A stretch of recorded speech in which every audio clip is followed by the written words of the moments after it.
do that. Smylie Kaufman for 61. Wow. I'm Smylie Kaufman, and this is The Smylie Show. It is officially Ryder Cup week, Smylie, and we are very excited here on the Smylie Show, getting ready to pack the bags. You might already have yours adorned with some of the team uniforms, things of that nature. Got to fire all that up and head to Bethpage, but we are fired up this week, Smylie. I cannot wait to get there. I've never been to a Ryder Cup. You said it's one of the best sporting events you've ever been to. Where are your levels at right now? Like, do you have a hot set of tips for anyone who's never been to a Ryder Cup for the first time? What do you do when you get on site? How do you take it all in? My excitement level is currently a 1, and I think it will be a 10 when I do get on the plane. But things have been a little chaotic here as we're winding down here, having our second child. So you can imagine it's just try to take care of all your business at home. I've been working on the Ryder Cup, just getting all my notes and ready and just getting my mind ready for the Ryder Cup, but I'm not there physically in my head yet as far as just being there on site. I think as soon as I leave for the airport, it's all going to switch, and all the memories and all the excitement is going to be flooding in that vehicle heading to the airport. So just not quite there yet, but advice I can give to somebody like you, Charlie, who've never been to a Ryder Cup. First thing is first, you got to be there bright and early. This isn't there's so many events that you can sleep in. This isn't one of them. You got to be there bright and early. We get to sleep in Sunday, right? Sunday singles start at noon, so that's like you burn the candle at both ends on Friday, Saturday, and then you get that sleep in. You think still? I mean, just another good opportunity to get up early to go to get some merch.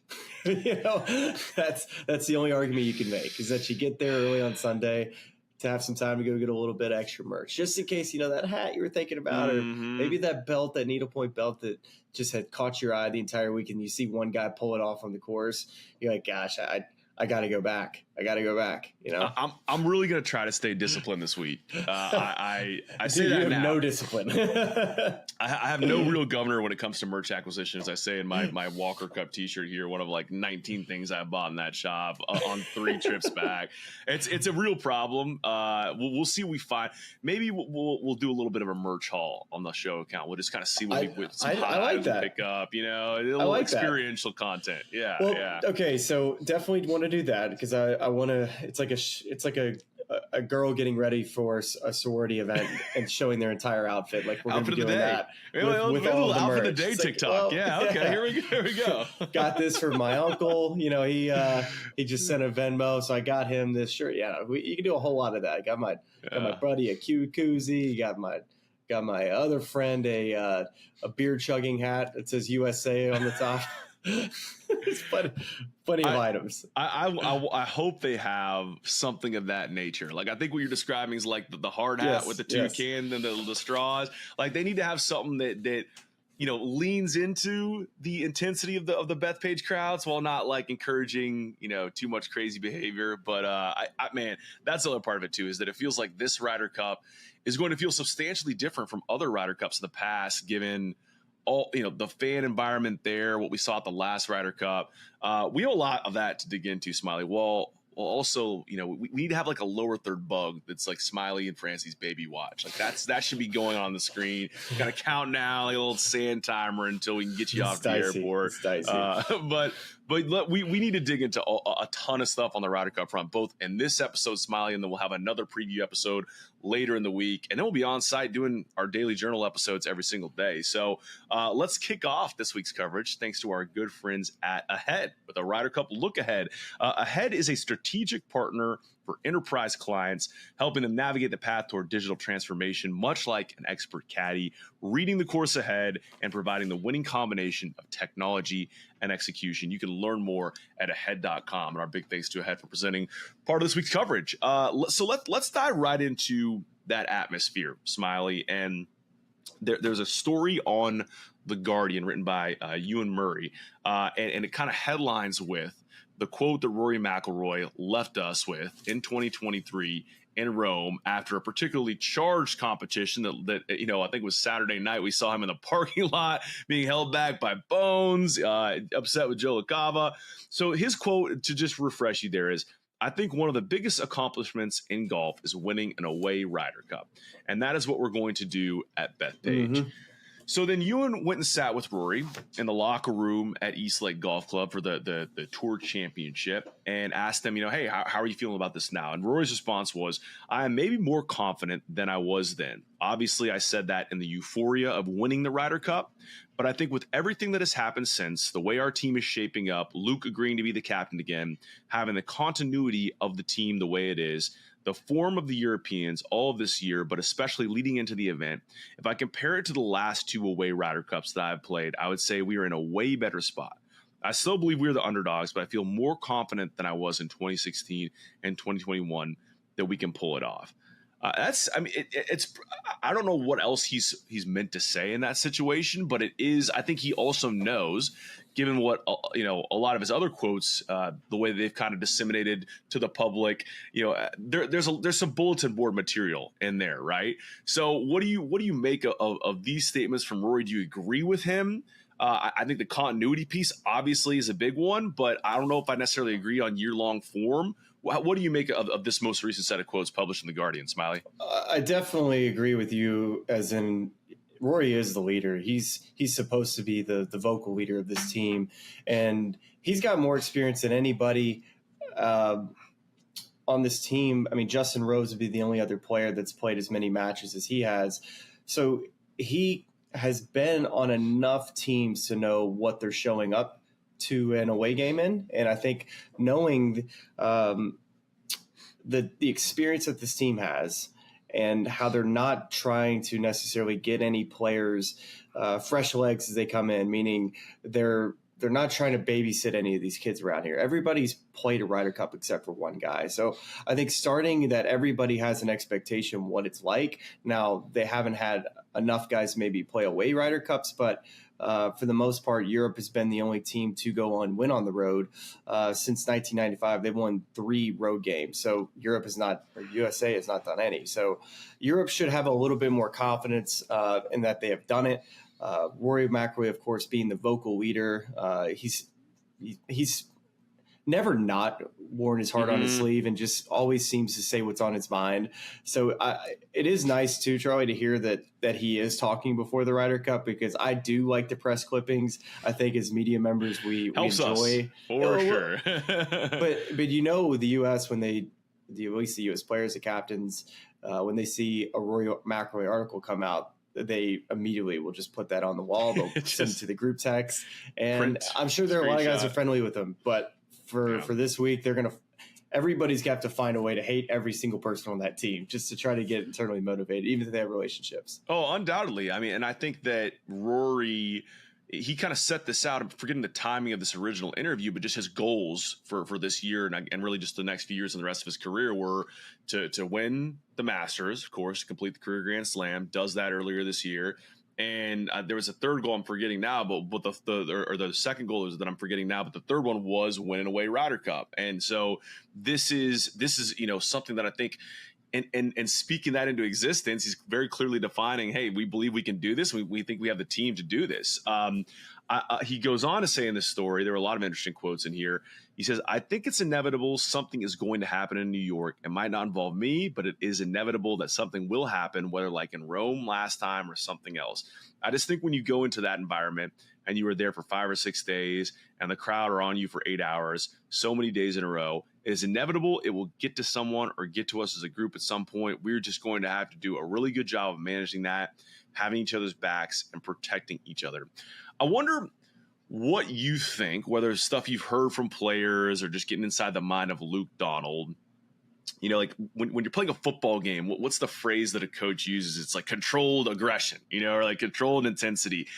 What do you think Luke is telling to his guys of, hey, we obviously have to block this out to a certain degree, right? Because we don't want tensions flaring or some sort of altercation. But how much of this do we want to lean into and kind of chirp back at and kind of use that fire to fuel our chances to win an away Ryder Cup.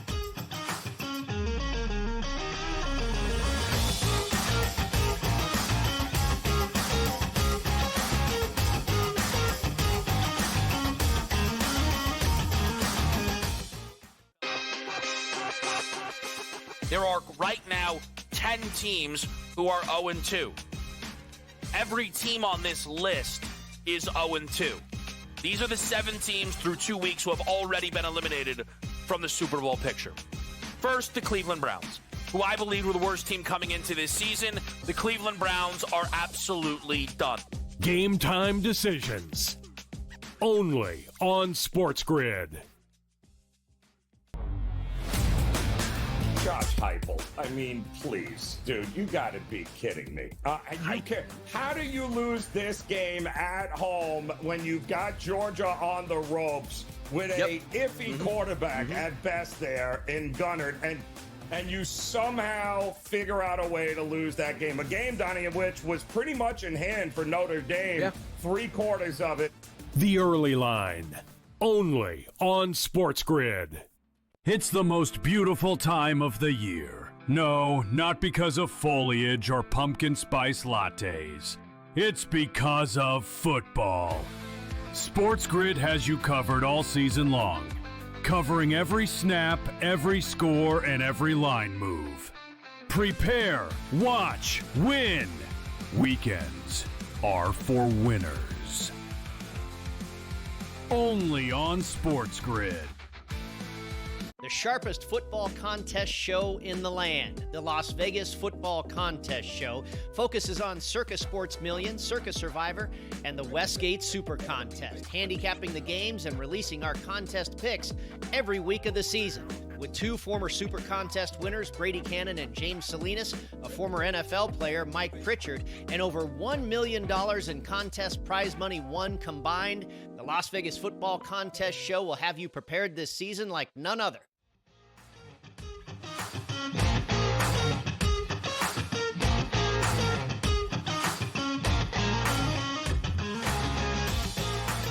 Graham McDowell's episode that we recently just had. If you had a chance to go listen to that, please do, because it really explains what it's like to be a player playing an away game and how it's very odd as a player to hit good shots and not hear the claps that you normally hear or make big putts and barely hear a murmur. So if you can somehow fire up, whether it's the crowd or against you, or just somehow just be able to get your teammates around you to feel like emotion and momentum is on their side, I think that's always a good thing.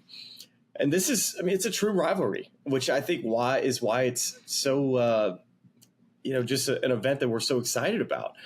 The Ryder Cup is one event in which these players get to play for their country, and there's definitely some history between a lot of these guys, and there's some players that could definitely be some fireballs, especially on that Europe team. You got Shane Lowry, Robert McIntyre, Roy McIlroy, Justin Rose can get a little feisty from time to time. So there's plenty of players that aren't afraid to punch back from that Europe side, and so there probably will be an issue at some point during this event. We already talked about the New York crowd, and how many rivalries too when you think about it, on the football field, or let's say maybe the basketball court, maybe not as much the basketball court, but I think about football season and how often in rivalry games that you see there already is a little skirmish that happens and breaks out before the game even starts during warm-ups. Can you imagine like on Thursday or Friday before the round that there's like a meeting in the middle of the range where we got like 6 guys like holding each other back? That is the type of content I would love to like. If we had any type of buildup like that on a Friday where somebody just walks by and crop dusts a guy, and next thing you know, it's like, hey man, did you just rip ass? And he's like, yeah, I did. You gonna do something about it? And then like that's how we get this thing started. That honestly, how can we find ourselves there? We need to find the equivalent of what you're describing, which is like pregame stretching, right? And then it's like you got the home team's logos is at the 50-yard line, and the away team goes over and starts stomping on it and digging it. And it's like, what's the equivalent of that in golf? And as you're talking, I'm thinking like maybe they wait until the U.S. or team goes out and they get like a hole behind them and hit into them. And there's a big confrontation when the ball's down the fairway, or maybe it is the driving range team. We got to find that, because I would love to have a little pre-Ryder Cup skirmish to get us going. I think the only thing that would upset players as far as just playing with another group in one of these matches, maybe not as much singles, but in the foursomes in the 4-ball, I could see two things happening. One being an issue with aim point. I could see aim point being a problem with players kind of getting in either players' lines or feeling like they're too close to a player's line, standing up next to the hole and impeding in maybe somebody else's routine. I could see aim point somehow being an issue with just an overall annoyance and this is the perfect setting for somebody to verbally say, hey, do you mind stop doing your 8-point routine while I'm doing my routine? I could see somehow an aim point thing coming out and about in this Ryder Cup. And also if a group is playing slow or they feel like they're being slow played, that you could see maybe an issue of a twosome walking up after they had hit and they're already 40, 50 yards down the fairway while the other people are hitting, and then maybe finding a fence in that could be an issue, or players walking off the green to the next tee, which you're not supposed to do because the crowd kind of gets riled up. These are things I'm thinking about of like, what would make players upset? These are the things that would just annoy players. Some guys are really bad with the aim point and where they're standing. I'm not going to name these players, but I'm already heading into this, I'm already definitely going to be paying close attention to it. We need a bingo board for like listing all these things you've just given us. Put together a bingo board for those, then maybe throw some players' names on there and try to set odds for who is most likely to be involved in those things. And I also have a few names as well. So, Smylie, one last thing I would like to cover on this topic before we get to your interview with John Wood, who is the team manager for Team USA. There's actually a really cool story out on John right now on golf.com, written by Michael Bamberger, about his arrival process and all the stuff that goes into his job. So cool that you got to talk to him as well to kind of prep us for the Ryder Cup. But it's actually an excellent segue. I didn't even realize this. We're going to talk about another caddy who is now a broadcaster. And you were involved in this original call on Wednesday. This was the NBC conference call with the entire team there, all your teammates, Dan Hicks, Brad Faxon, Paul McGinley, and then Jim Bones Mackay. And so Bones was, in his sort of introductory statement, said, all I'll say is that I think if it hasn't already been said, I will love if things looked really close as we head into Sunday. If the two captains, Keegan Bradley and Luke Donald, who are close friends, could find 60 seconds for themselves and for the good of the game, maybe find a way to see that Rory and Scotty play each other in singles on Sunday. I think at a close Ryder Cup, that would basically bring the house down in terms of the excitement that everyone sees around the play there on Sunday. And of course, a close competition.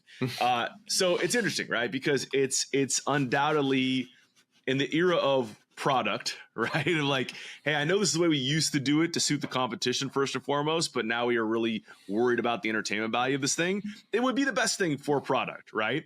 Sure. The strategic part of it, you could argue about, I blind submitting names. I can kind of, work it out so I'm not going to burn my best guy against their best guy and like kind of tilt it in your team's favor. And also I think to Bones' point, it has to be a close competition, right? Because if one side's losing, they don't want to leave, like if USA's down a couple points, like they're not going to leave Scotty at the end of the order and his match might not even matter, as we heard from Graham McDowell even in this most recent interview. But I mean, how good, can you imagine this Ryder Cup coming down to that match? I mean, or a final hole, it would be hard to even right now contextualize where that would stand in golf history, because I don't know that we have anything, I know that there are examples out there, but in modern times, those two guys going at it at this stage, it would be unbelievable. I love this. I think from a legacy standpoint, for sure, Scotty Ford versus Rory makes a ton of sense, as those have been the best two players in the world. But from a click standpoint and what I want to see from an overall just excitement and what might happen as far as just the quotes that come out of this and the stories would be, I kind of want to see Rory and Bryson play. Yeah, well, that's actually another nice segue, because there were more quotes on that topic from Rory in this Guardian stories. We remember back at the Happy Gilmore 2 premiere in July, Bryson was asked about this, about playing against Rory in the Ryder Cup, and he said, "I'll be chirping his ear this time. Now, if we go up against each other, I mean, you can be sure of it. I'll get into his ear a little bit." And when asked about that in the Guardian story, Rory's response was, "I think the only way he gets attention is by mentioning other people. That's basically what I think of that. To get attention, he will mention me or Scotty or others."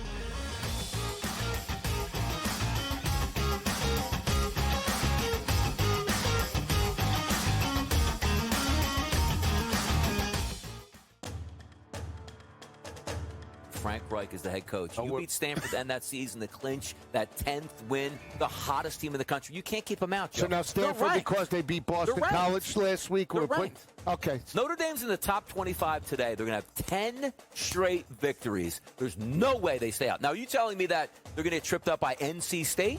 NC State's Devin undefeated. Leary still there? I don't even know. NC State, Dave Torrance there. SportsGrid's College Football Today. Mike McDaniel got a personal victory. Yeah, he get fired on the tarmac. Okay, I can go yeah. back. Yeah. Well, this has been my take on the Dolphins. I think you'll agree. The more they lose, Tyreek Hill becomes the most important player in football. Because Tyreek Hill getting traded becomes likelier and likelier. Yeah. And Don, he's not going to get traded to the Cleveland Browns. Correct. This is a guy who's going to shift Super Bowl markets if he is dealt. Pro Football Today, only on SportsGrid.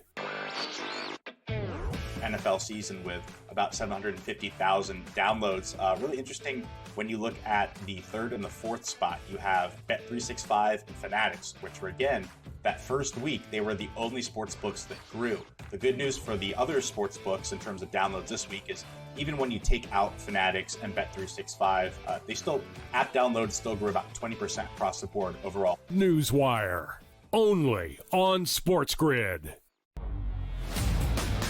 They had clearly in hand at the end, especially in the second half, and yet somehow they managed a shank of a 60-yard field goal, and a flag comes in with no time left on it for a penalty. Do you want to know how many times that penalty of leverage was called all last season? Want to take a guess? How many? 4.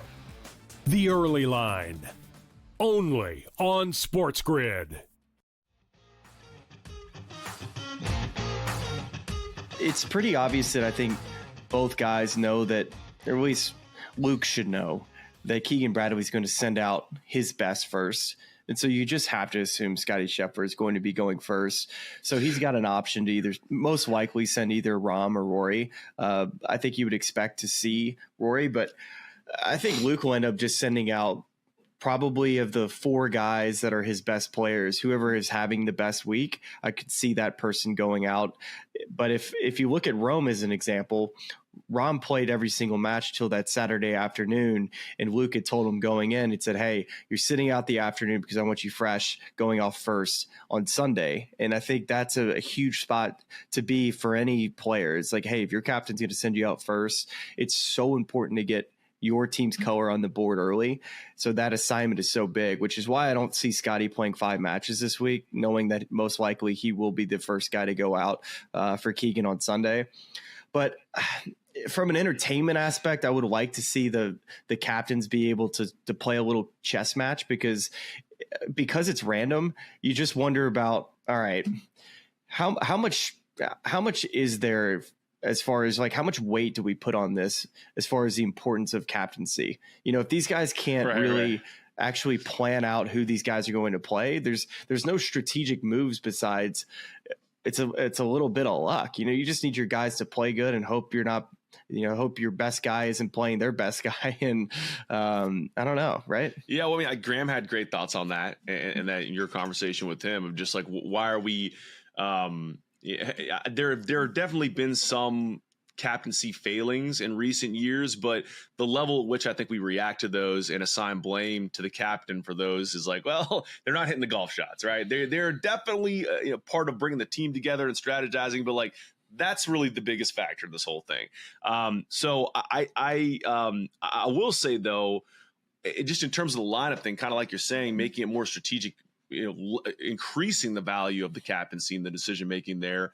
That's one thing I'd love to see them borrow from the President's Cup. If we're starting this with talking about product, what's the most blockbuster match we want to see?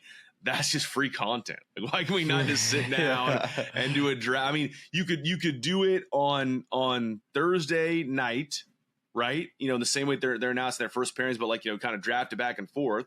And then you could do it again on Saturday night for the full singles lineup, and the rest would kind of go out during the day. But I mean, I think that would be phenomenal content to have, Luke and Keegan and there's unveiling who's going to go against who. And if one of those matches is Scotty or Bryson against Rory, I think we'll all be very happy when it comes to Sunday in Bethpage. I'm just ready to get the week going. We gotta get going. We need to see these guys on the golf course. I saw that Bryson, it seemed like he was maybe one of the few guys on site at Bethpage. He looked like he was doing some work out there, getting ready. Meanwhile, I saw that the Europe team, they were actually out and about playing at Friar's Head. That's so good. I doubt they're going out and playing Shinny, but Friar seems like a pretty good place to go and kind of get ready. I saw that, let's see, I think it was Shane, Rasmus, Rory, Hatton, and Rom playing a little wolf game. That's so good. I think that actually speaks to where they're at mentally. It's like, hey, we can play fall golf in Long Island or in New York area. We're going to go ahead and do that while we're here. Even if it means we're not spending those hours optimizing strategy and picking our lines off the tee at Bethpage. So I love that for them. And I think they do feel, it seems to me, more comfortable than any other away team entering a Ryder Cup. And they have a reason to. It's basically the same team. So that's what we got for today's Ryder Cup breakdown, Smylie. Although I shouldn't say that necessarily. What we're going to do is go to an interview, and then we're going to come back on the back end and break down some odds making that's out there. We've got some interesting storylines there. But first, we have your conversation with John Wood that is brought to us again by our friends at Ahead, a trust-based relationship. Ahead builds and manages digital platforms that power the most successful organizations in the world. Their consultative approach, unmatched engineering, and innovative solutions combine to accelerate the impact of technology in every client they serve. Ahead's longstanding relationships are built on outcomes and experience with both their clients and technology partners. You can learn more at ahead.com. And please enjoy now Smiley's conversation with Team USA manager John Wood. All right, guys, welcome back. We got an incredible guest today here, an NBC colleague of mine, John Wood, joining us here today to talk about the Ryder Cup. John, you've been a part of, 8 Ryder Cups, I believe, 6 as a caddy, 2 with the NBC team. I mean, when you talk about the Ryder Cup, John, it's like you start glowing. It's an event that, of course, once you're a part of, I imagine being in those team rooms, just you don't ever want to miss it. So now being a team manager for Team USA, that's got to be something you're super proud of. I'm thrilled and I'm proud and surprised and check all the boxes. It is by far my favorite event to work in any capacity. It's just the excitement is beyond belief. And, you growing up playing team sports, you don't get a chance to do that very often. And if you're lucky enough to make a few of these teams, which I've been very lucky and my players have made a few, you're exactly right. You don't want to miss out on it because you know how fun those team rooms are.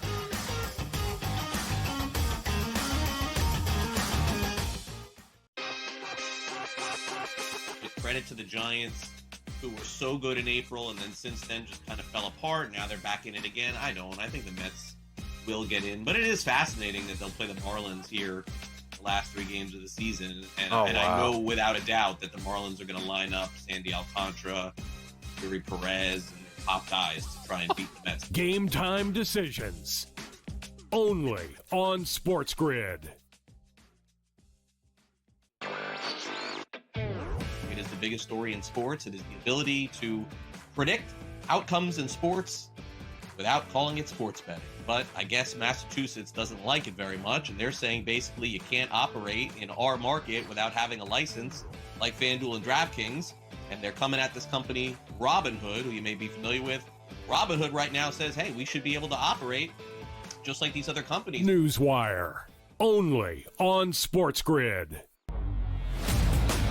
They had clearly in hand at the end, especially in the second half, and yet somehow They managed a shank of a 60-yard field goal, and a flag comes in with no time left on it for a penalty. Do you want to know how many times that penalty of leverage was called all last season? Want to take a guess? How many? 4. The Early Line, only on SportsGrid. The biggest games, the biggest bets that you need to know. So much fun already, Joe. I feel Yeah, like I'm we got having a good lot of time. information Love now. it. Yeah. Good games, not great, but again, it's college football. You can bet on them, nothing better. Bet it, win it. By the way, and I always like to say this, and it's true. Like, you can have the worst game in the world. You cash your ticket, it's like a Picasso. Like, that game was the best game I ever watched in my life. Are you kidding? Exactly. Especially when you're hitting parlays. SportsGrid's College Football Today.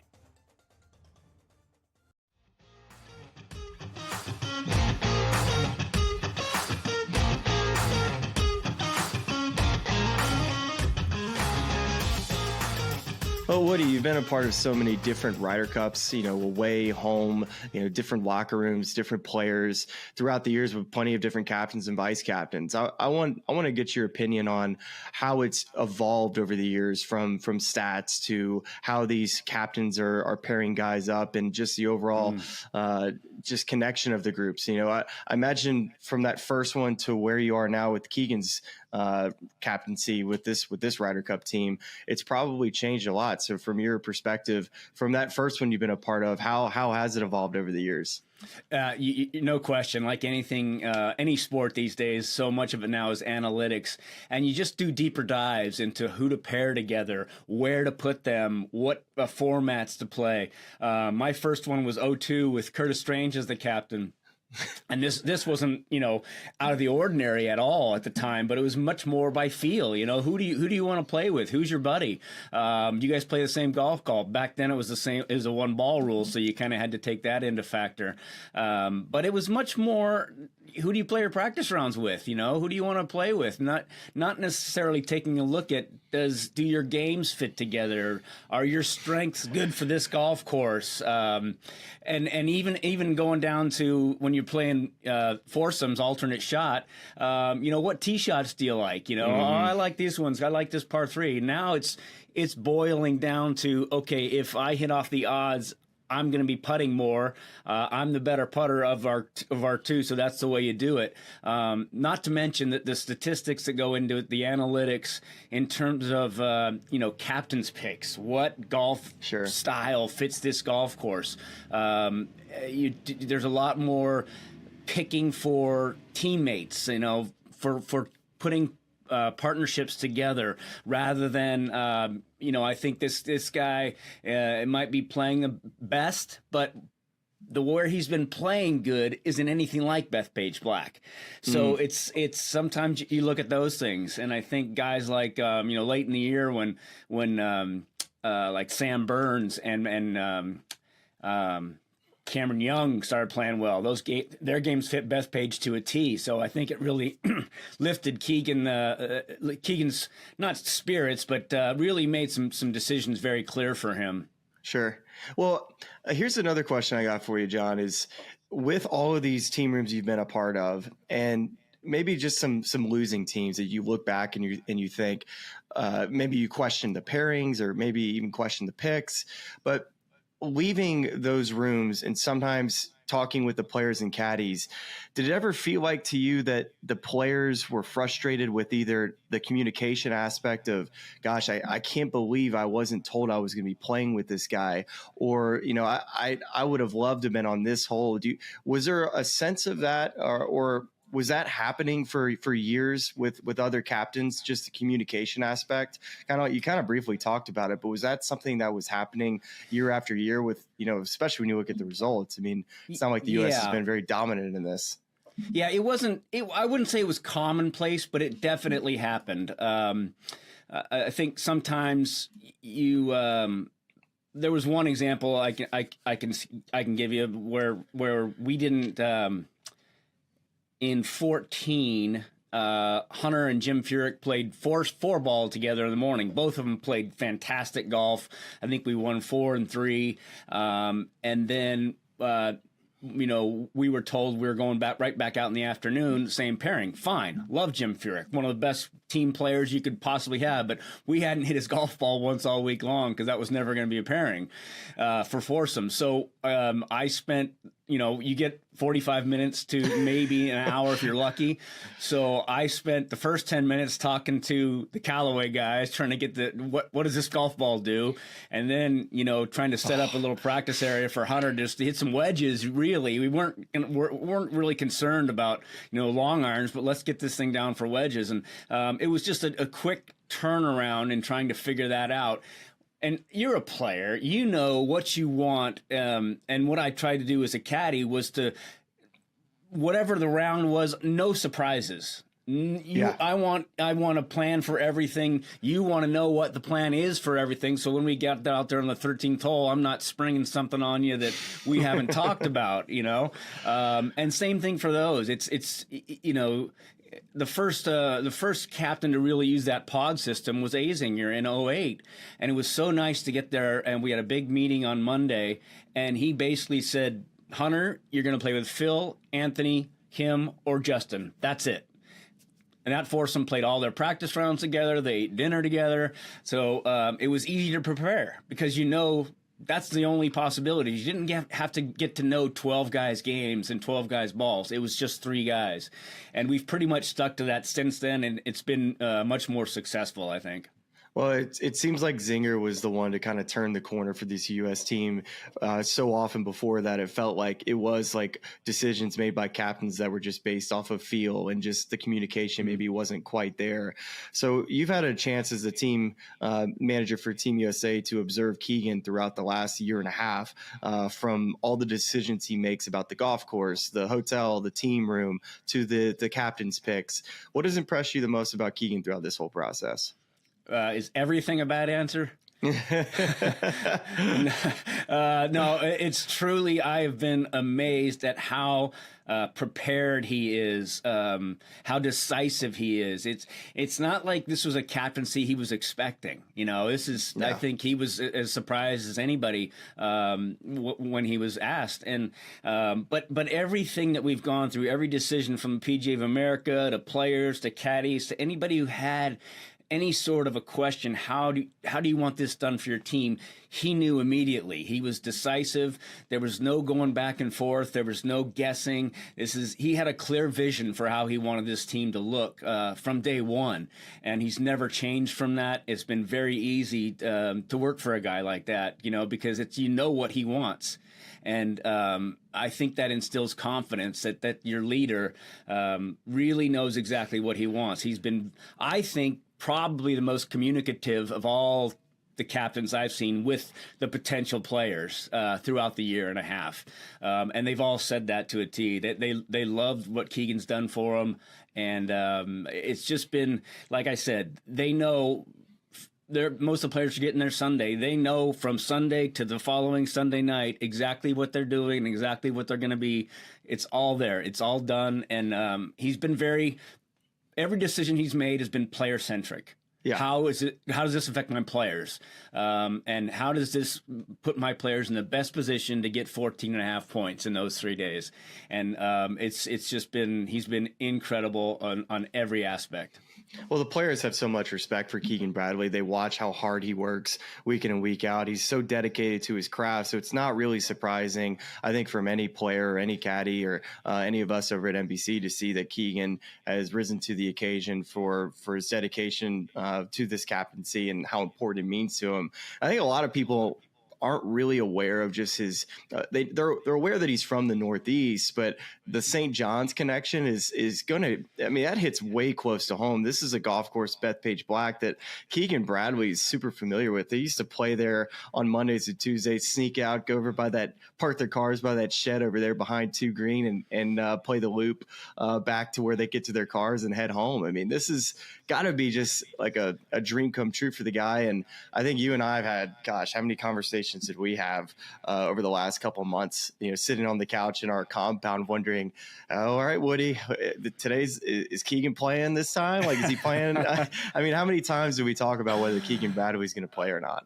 Every week. I mean, every week we talked about it, depending on who else had played well, the possible picks. How did he play? And I think I think everybody kind of went back and forth for a while. It's just to think, to decide what we thought he was going to do.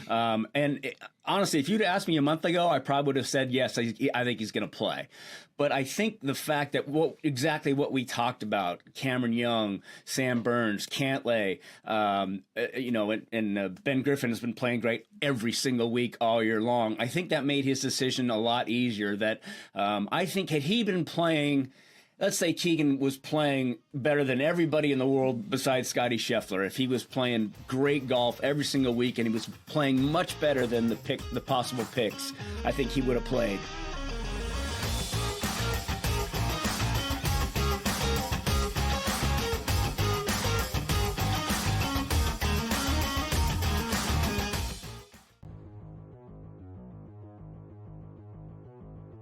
Let's play a little game of buy or sell. It would appear from most of the reports, George, that Mike McDaniel is going to keep his job as the head coach of the Miami Dolphins. This is a long season, though, and they're already 0-3.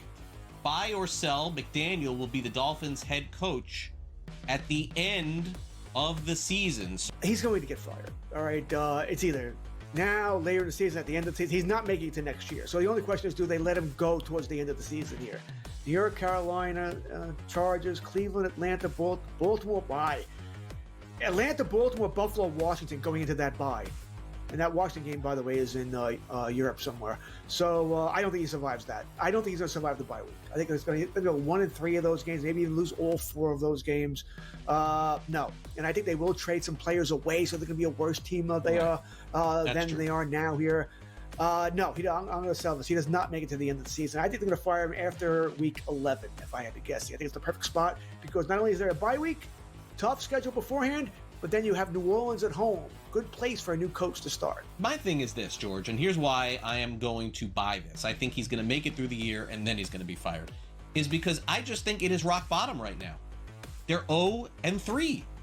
So, are they going to lose 3 consecutive games again this season? I don't think so. I think they're going to win 6 games or 7 games, which tells me it's win, loss, loss, loss, win, loss, loss, So I just think they make the change at the end of the year. If they're not going to make it now and they're 0-3, the only thing that I would say the caveat would be is if they lose in their next game. If they lose that next game, then 0-4, yes, I think it happens.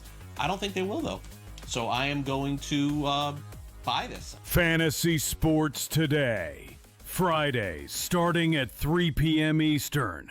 Only on SportsGrid.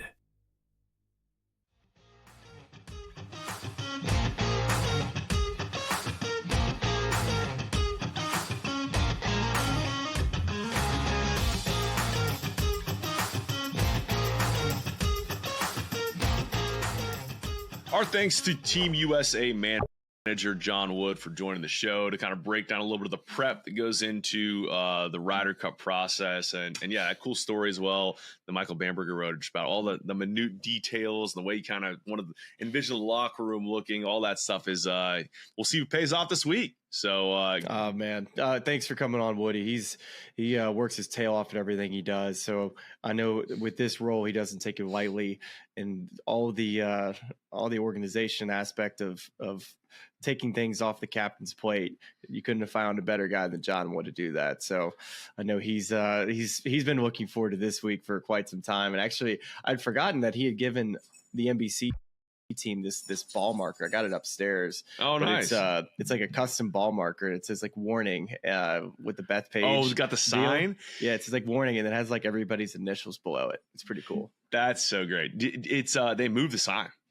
They took I it off know, the fence. but it's not it doesn't matter because the tee box is where you normally tee off right there. That's all bleachers. So well, you'd be taking a picture of the sign in front of a big red bleacher. So I think they put other signs out in the course that are bigger. You can take pictures in front of, and the real one's going, I think, to somewhere in Manhattan for one of the parties there that week. So there'll still be photo ops out there, just not the sign of the site of the iconic There's going to be sign. Probably a lot of parties in Manhattan this week. I know, right? My goodness. We're going to have to keep Charlie at bay. No, we're this is a business trip, Smylie. Yeah. Well, I don't. There's no real way to segue out of that. But we're gonna get to you could shotgun a beer. That would... I was gonna say. We're just drinking a lot of coffee today, a lot of coffee and electrolytes. What we have right now, Smylie, is another friend of ours, partner of ours, DraftKings, who we've used their lines at multiple majors this year to kind of kickstart the conversation around specific points of the competition, and they're back this week with us. So let's fire up the DraftKings Sportsbook here, Smylie, and here's another interesting wrinkle involved in this DraftKings partnership is that we're just coming off the Hope Valley member guest, and I don't know if you can see this, but I hit it closest to the pin. Yeah, you sent it to us. Yeah, closest to the pin on Thursday. They're in the practice round. 2 G's in free play. 2 G's in draft. So this is not DraftKings is not endorsed this in any way, shape, or form. But I just big thanks to the good people at DraftKings for setting that up, and to my 8-iron for hitting it to 4 feet. Congrats, man. Thank you. And here's my working idea that I kind of workshop with some people in and around the Ross Grill this week, which is, what if we just looked at a bunch of these lines on here and constructed an insane parlay and just let all $2,000 ride on it? Like, is that a good show play? Like, do we want to workshop something like that? Gosh, I'm trying to even. I mean, what kind of parlay? Let's talk about it. Well, here's what I think we do, right? Because this is our first episode of the week. We're gonna do another episode, so I think we kind of go through some of this stuff, kind of talk through some of these storylines. And by the way, we are not providing betting advice. We're not allowed to do that. And you definitely, if we put together this parlay, should not follow our betting advice.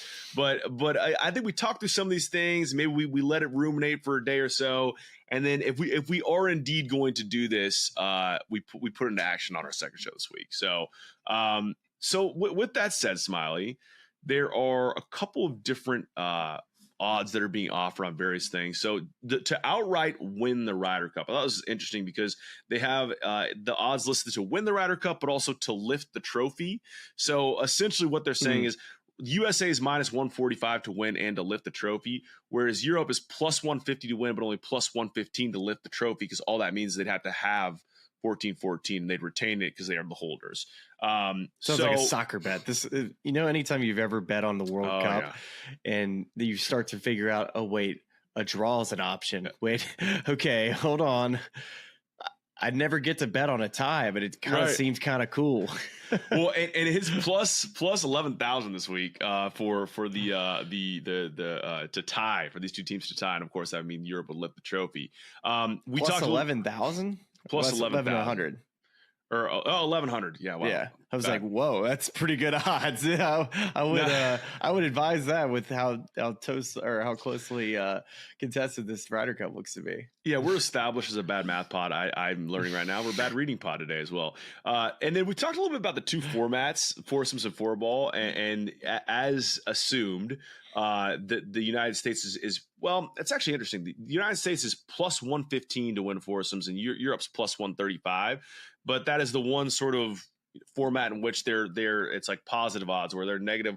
They're minus 105 for the four ball. Europe's plus 165. So essentially, what's illustrating is that they believe Europe, as we believe as well, will play better in foursomes, and the Americans will play better in four ball. Couple other interesting ones out here.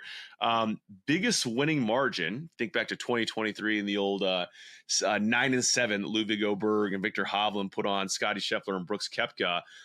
So the biggest winning margin for 4 holes plus 155, 5 plus 170, 6 holes plus 450, 3 holes plus 1,300, 7 holes. If you'd have nailed that in Rome, plus 30,000. Well, I can't read it. No, plus 3,000. Holy smokes. We're having a reading meltdown right now. Plus 3,000, 8 plus holes plus 3,500. So if you feel like we're going to see another lopsided match this week, there's kind of something you can sample on. And then this is probably my favorite line they offer right now is the winner without Scheffler matches, where the USA is minus 105 and Europe's plus 110, which I was having trouble understanding at first, but I think it's literally, let's say Scotty plays 5 sessions. You're effectively saying what happened in the other with the other 23 points. You're just taking those matches out of play. What was that line? It's USA's minus 105 and Europe is plus 110. So I'm not sure which way to go on that. Okay, so here's where I want to get into just some of your analysis here and thoughts on who's going to play well in this thing. So top point score odds. I'm going to go through every player on both sides and then just get your thoughts on who you think is going to win the most points this week at Bethpage. So Scotty's shortest odds plus 300. Well, I think when you look, before you give me all the odds, I think you have to start with is who do you know is going to play 4 matches? You have to start there. Right. Because it'd be silly to ever pick a player. Oh, well, this person has really good upside, but if he's only playing 3 matches, that 100%, it's a non-starter. Well, if you look at the end of that list, you got Rasmus Højgaard plus 9,000, Sepp Straka plus 8,000, Shane 6,500, Justin Rose 6,000, Harris English plus 4,000, JJ Justin plus 4,000. Rose is what? Justin Rose is plus 6,000.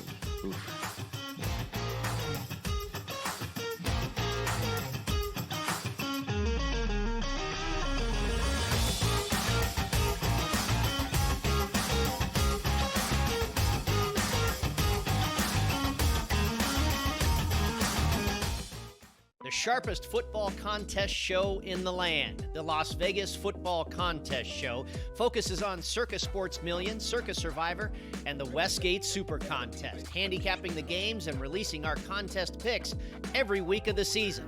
With 2 former Super Contest winners, Brady Cannon and James Salinas, a former NFL player, Mike Pritchard, and over $1 million in contest prize money won combined, the Las Vegas Football Contest Show will have you prepared this season like none other. I would say a phenomenal year for the UConn graduate, as Paige Beckers could have came out last year to the WNBA, and she decided to come out this year. It would have been interesting if it would have been Paige or Caitlin Clark. I don't think it would have been as slam dunk as people think to go to Caitlin Clark. Betting above the rim. Only on SportsGrid. It's the most beautiful time of the year. No, not because of foliage or pumpkin spice lattes. It's because of football. SportsGrid has you covered all season long, covering every snap, every score, and every line move. Prepare, watch, win. Weekends are for winners. Only on SportsGrid. They had clearly in hand at the end, especially in the second half, and yet somehow they managed a shank of a 60-yard field goal, and a flag comes in with no time left on it for a penalty. Do you want to know how many times that penalty of leverage was called all last season? Want to take a guess? How many? 4. The Early Line. Only on SportsGrid.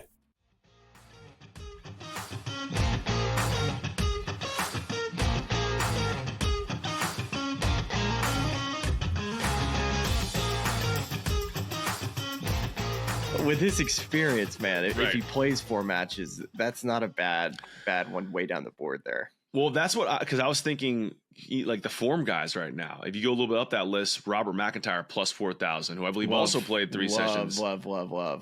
That list: Sam Burns plus 3,500, Ben Griffin plus 3,000, Colin Morikawa plus 3,000, JT plus 2,800, Victor Hovland plus 2,800, Cameron Young plus 22. This place, it's like, okay, somebody that could hit it pretty far off the tee. Well, it didn't necessarily like fit Victor's game, but there's some room, there's some space to where I then go, okay, who's one of the best iron players? And so Victor Hovland immediately top of the list. Like, he's one of the best iron players this year. So he already goes very high to me in that category. Then you throw in, all right, how many matches is he going? All right, I think Victor's going to play 4. Feel pretty dang good about that too.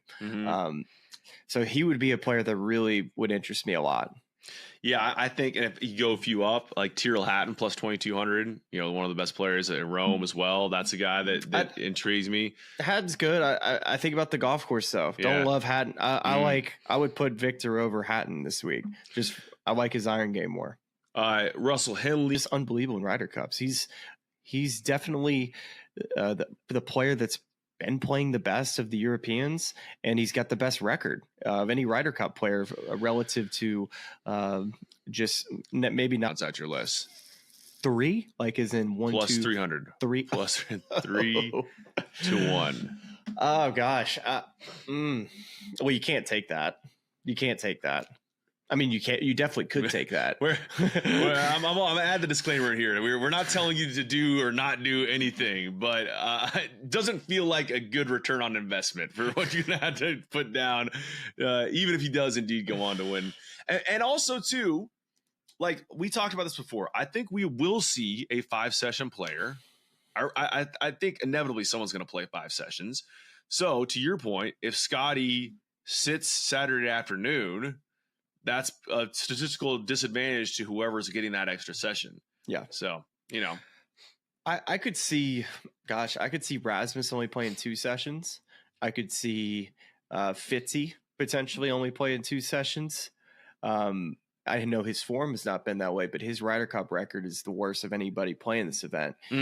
I could see from the U.S. side, if Russell Henley were to play poorly in the foursome session with Scotty Friday morning, I could see him sitting.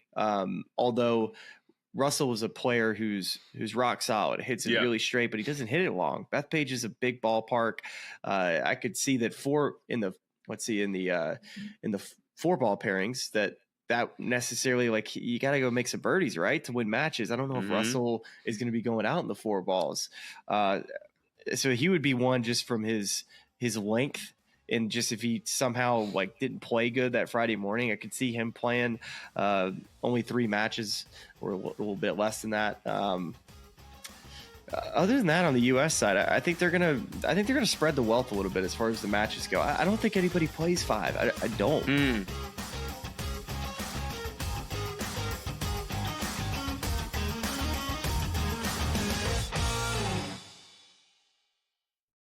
The wide one. This is another good lesson. Wayne Middaugh used to say this all the time.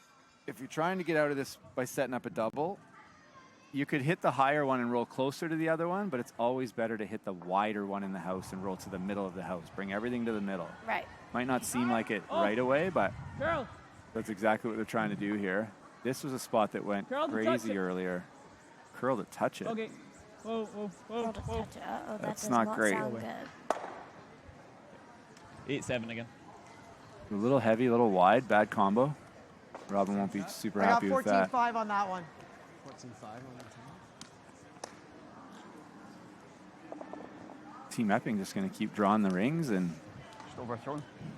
It's working so far. What was it? Team Epping's got the full squad out. Pat Jansen on the bench. An old rock bottom, Jimmy Wilson. Who's Jimmy Wilson? Jim Wilson, Coach Wilson. He was my coach. If you saw him. If we have time, I'll tell the rock bottom story. It's pretty good how he got his nickname. And even his license plate says rock bottom now. Really? Yeah. Pretty funny. It's pretty simple, Bit actually. tighter line than no, we're actually good. The team lost the game to Jim, who was a skip. I got back 12. Yep. Nice thing is we're And tighter he turned line. to his team Nice and he thing is we're said, tighter well, line. boys, Whoa, that's rock bottom. Just leave it. Out of Basically play. saying, these guys Just a bit of suck. different throw than yours. And it stuck. That same skip kept calling him rock bottom, and they're buddies. They still are to this day, and his name's rock bottom, RB. Funny. Of course. Why are they hitting The middle one now? middle one now? It's getting too late. Oh, okay. So there's a point where it's just too late. You gotta There's only 3 shots left. If he hits and rolls on the other side of the